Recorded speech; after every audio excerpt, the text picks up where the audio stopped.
Hi, this is Frank Schaefer, and I guess the question everybody is asking themselves after Donald Trump's win of the presidency is, what now?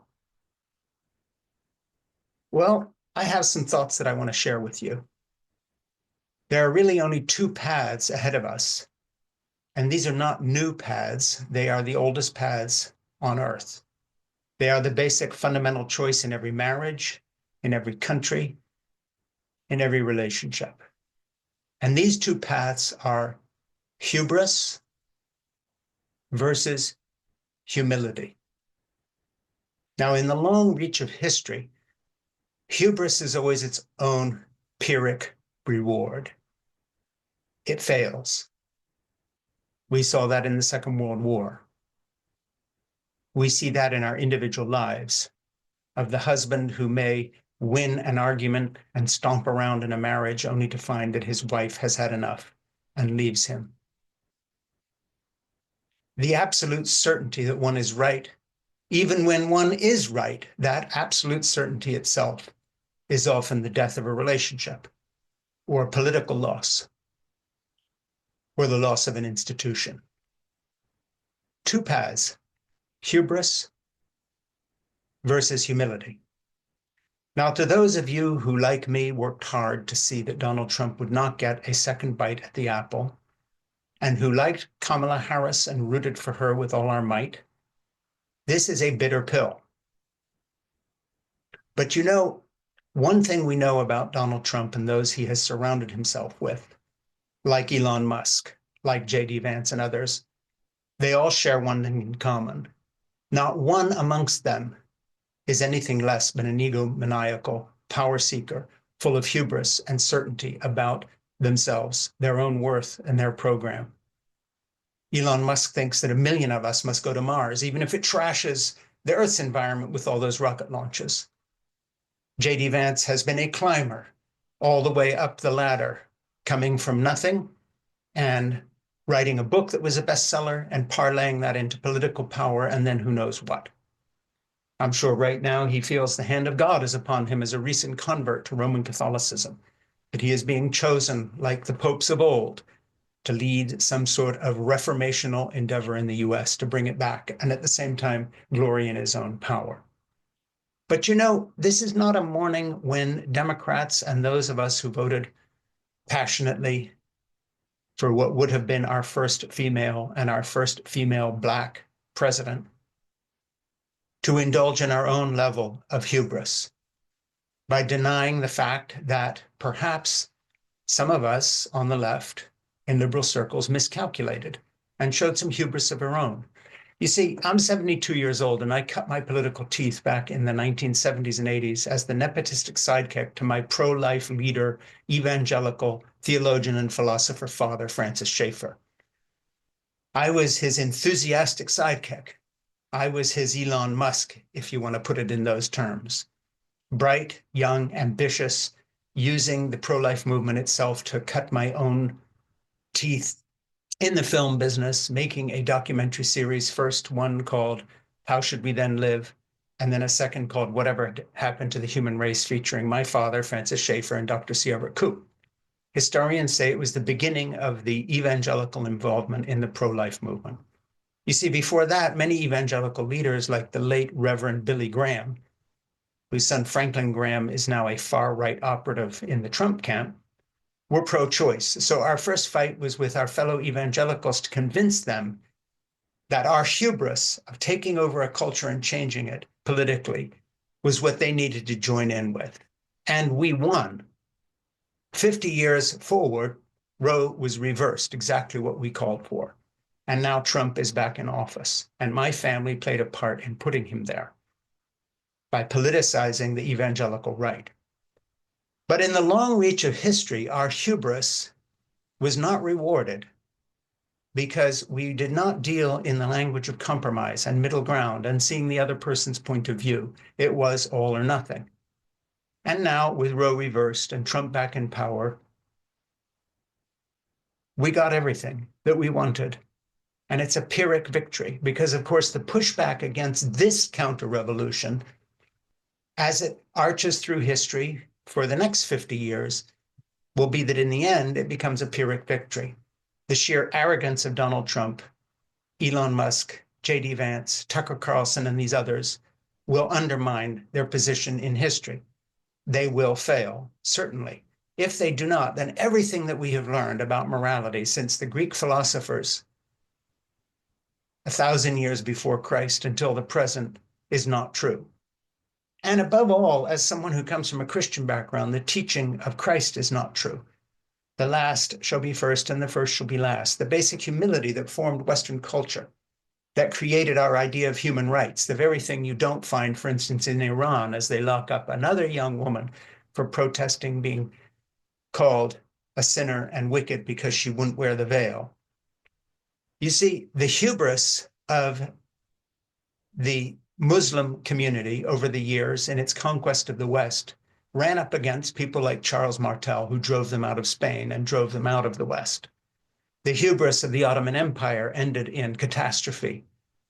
The hubris of the Israeli government right now as they push against the Palestinian people, and the hubris of the Palestinian leadership of Hamas will all come a cropper, to use the British term. We don't know how it will all end, but it will end badly, because absolutism in any form, eventually there is a pushback. Why? Because I do believe that the arc of the universe does move toward justice. That's why we have words like human rights now, and however badly applied they are, in that sense, the best of Christianity has won the day. That's why even atheism owes its existence to Christianity, because when Martin Luther decided that the Bible was enough and we didn't need the church and its structure and the papacy to be Christians, he opened the door to saying, well, wait a minute, if the Bible's enough, maybe just my own conscience is enough. Here I stand and I can do no other.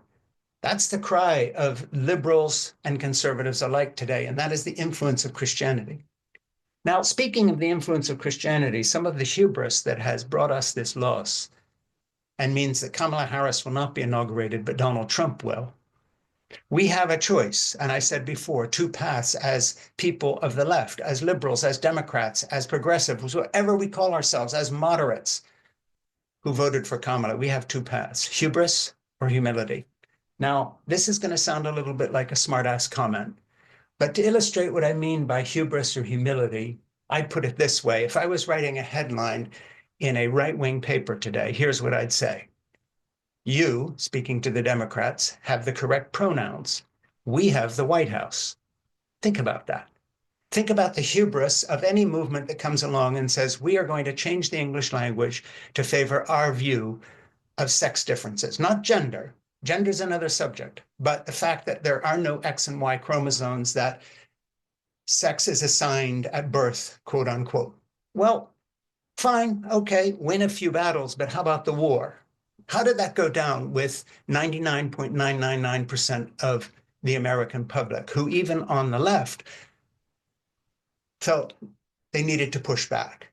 The kind of people, for instance, like the Black woman political activist I had to dinner with her husband the other night, I'm not going to name her, wonderful person who I know through my podcasts and so forth, was telling me that she had recently been working with Planned Parenthood, doing work for them, paid work as an activist, but that she kept running up against people in Planned Parenthood, in the hierarchy who were running the organization, who were far more interested in discussing the language of pregnancy, for instance, never using the term pregnant woman any longer, and instead wanted to talk about pregnant people. That's what they wanted to fight about. That's what they wanted to be so right about. Well, you have the terminology, they have the White House. So maybe instead of the left and the progressives and the people I agree with lashing out with another wave of hubris to meet hubris, that the best way to fight Trump and J.D. Vance and these other hubristic egomaniacs is not with an equal dose of I'm right about everything ego, but perhaps, just perhaps, the humility that in the end wins. When Hitler talked about 1,000-year Reich, it actually lasted from 1938 to 1945. That's not 1,000 years. When Trump talks about a golden age and he's going to change everything, we know his presidency will end in cataclysm because character is everything. And the hubristic, arrogant man that he is will fail. It will fail. Now, in the meantime, when we pick up the pieces at some point in the future of whatever is left from his presidency, the mass deportations, if they happen, putting a Kennedy who has a worm in his brain in charge of our medical establishment and his anti-vax program, giving Elon Musk free rein to double down on the fact that he has US government contracts while talking to Vladimir Putin, and now he can just run everything. Whatever. We know this will end in catastrophe. We know because we have the lens of history to look at the kind of kings who ruled that way, at the kind of popes who ruled that way, at how the Ottoman Empire ended. Yes, Islam conquered North Africa from Carthage and the others. But in the end, how much of the world do they control now? How many patents come out of Saudi Arabia compared to the US? Hubris in the end and religious delusion, yes, Islamic, Christian, you name it, Hindu nationalist, doesn't matter. Religious delusion that says we have the truth. Absolutism combined with hubris.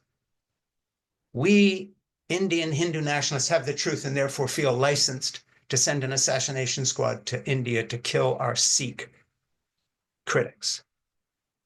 We, the Chinese Communist Party, have the truth and therefore feel a license to risk World War III to reclaim this little island of Taiwan, not because we need it, but because it annoys us that anyone can be outside of our purview.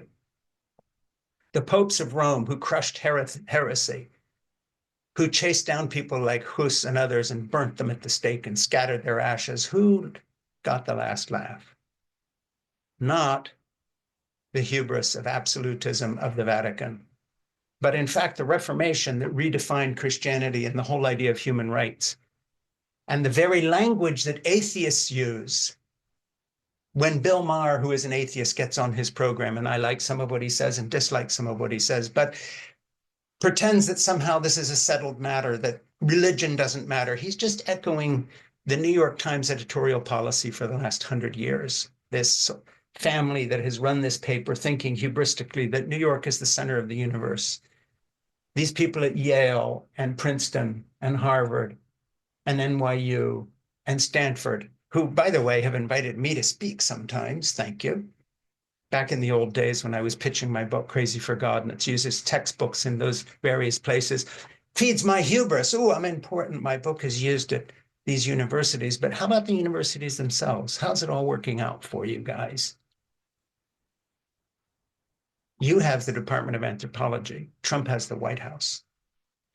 You've got the New York Times editorial page calling Christians stupid, saying religion is passé. You won Roe v. Wade, right? You won the battle. Maybe not. Maybe if there had been some humility and actually trying to convince, not by judicial fiat or Islamic troops pouring into Carthage or assassins sent to Canada to kill people who criticize India, Modi and the nationalists there who have defined Hinduism as their national religion. How does this all work out? So maybe the smart path is the humble path. Maybe instead of lashing out at Trump the fascist, which is true, by the way, although he may not have the concentration power to be a very good fascist, he hasn't changed in character and he's getting older. But maybe instead of revisiting all our arguments, this would be a time to take a deep breath and to say to ourselves, do we continue down this path of pretending there's no such thing as religion in America? That when we float new pronouns may offend so many people that we win a battle or two and lose the war. Maybe when we look at global conflicts and we self-righteously protest on campus against the Israeli occupation of Palestine, but do so in a historical void where we forget that this is simply the latest iteration of a war that goes back to the very beginning of Islam, that is always conquered by the sword and never with the power to convince. A few outposts of civility in Grenada aside, Maybe when we talk about race in America as the basis of the slave trade, but forget that slavery goes back not only into the Roman era, but every single European country up until the very recent past, not just black slaves on plantations, but slaves within Europe, going back to what the Saracens did, the first Islamic hordes to pour into Europe as pirates on the seacoast of Italy. What were they doing? They were capturing white Christians and taking them to Africa, not to be the slaves of blacks, but to be the slaves of whites who had come from the conquests of Alexander to rule Carthage and these other places.